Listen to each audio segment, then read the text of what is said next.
Good morning Himachal. तो रूबरू हुए हैं सुबह की प्रमुख खबरों के साथ। तो इससे पहले खबरों को विस्तृत रूप से जाने निवेदन है, कृपया चैनल को जरूर सब्सक्राइब करें। तो पेश है आज सुबह की प्रमुख खबर। हिमाचल में 16 से फिर बदलेगा मौसम, 18 और 19 तो अधिकांश क्षेत्रों में बारिश बर्फबारी के आसार। हिमाचल प्रदेश के न्यूनतम तापमान में कमी दर्ज होने से सुबह और शाम के समय मौसम में ठंडक फिर बढ़ गई है। बुधवार रात को पावंटा साहिब को छोड़कर प्रदेश में सभी जगह न्यूनतम तापमान 8 डिग्री से कम रहा। मैदानी जिला ऊना में रात का पारा भरमौर और मनाली के बराबर दर्ज हुआ। वीरवार को राजधानी शिमला और धर्मशाला सहित कई क्षेत्रों में हल्के बादल छाए रहने के साथ धूप खिली रही।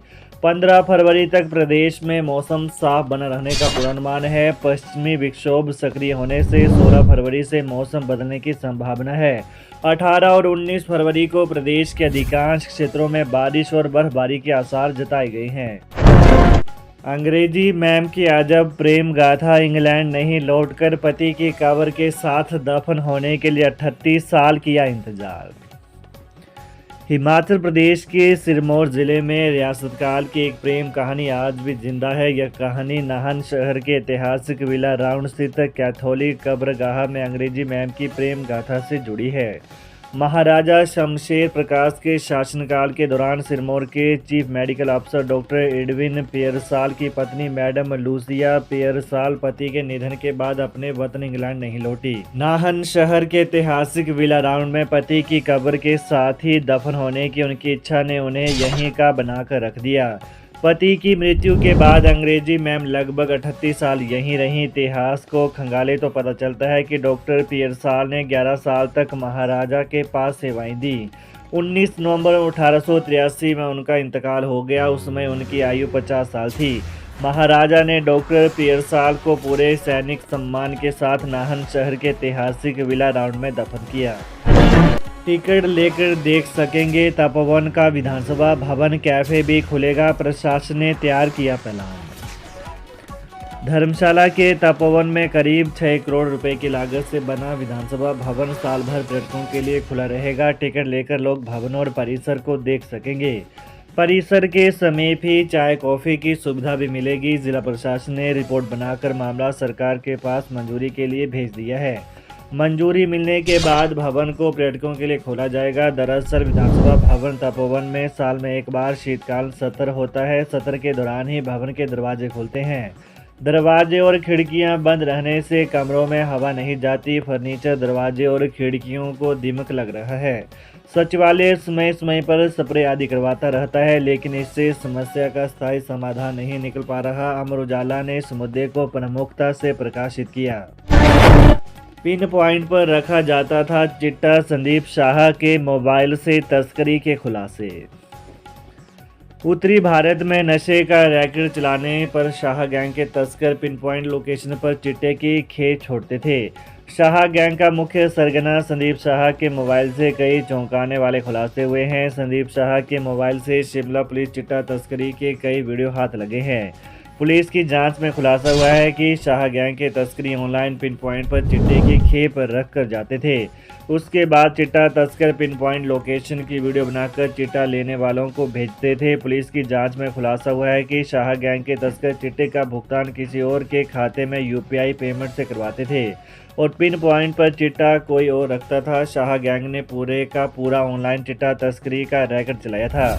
शिमला पुलिस की जांच में शाह गैंग के 51 बैंक खातों से 5 करोड़ की मनी ट्रेल का खुलासा हुआ है। चिट्टा तस्करी के रैकेट की जांच में खुलासा हुआ है कि शाह गैंग के तस्कर चिट्टा तस्करी के लिए यूपीआई खातों का इस्तेमाल करते थे।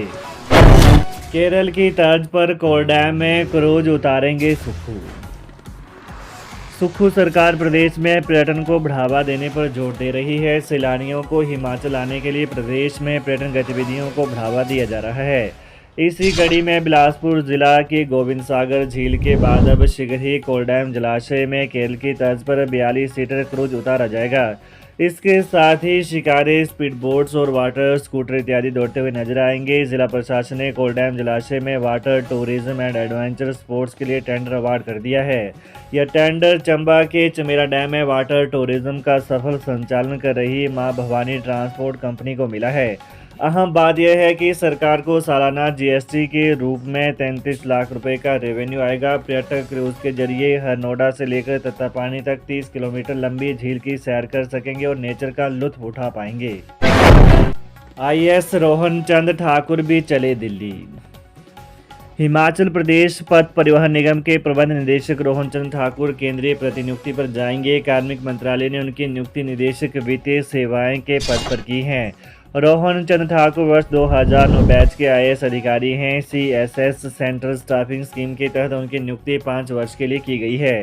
केंद्रीय कार्मिक विभाग की तरफ से रोहन चंद ठाकुर की प्रतिनियुक्ति संबंधी पत्र प्रदेश के मुख्य सचिव प्रबोध सक्सेना को भेजा गया है।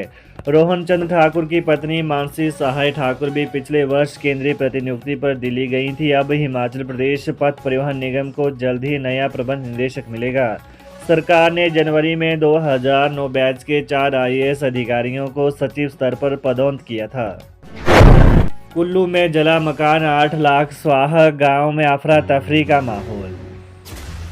कुल्लू के साथ लगती लग घाटी के मडगन गांव में एक मकान में आग लगने के कारण लाखों का नुकसान हुआ है। गुरुवार दोपहर किसी घर में अचानक लगी आग से गांव में अफरा तफरी का माहौल बना रहा। आगजनी की घटना की जानकारी मिलने पर आसपास के लोग भी मदद के लिए पहुंचे, लेकिन मकान पूरी तरह से राख के ढेर में तब्दील हो गया।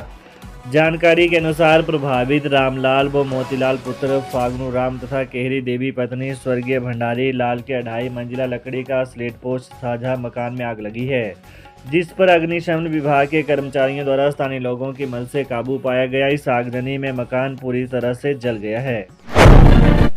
बैठकों की कार्यवाही में नहीं होगा अब अफसरों के नाम पदनामों का उल्लेख, जानिए क्या है पूरा मामला।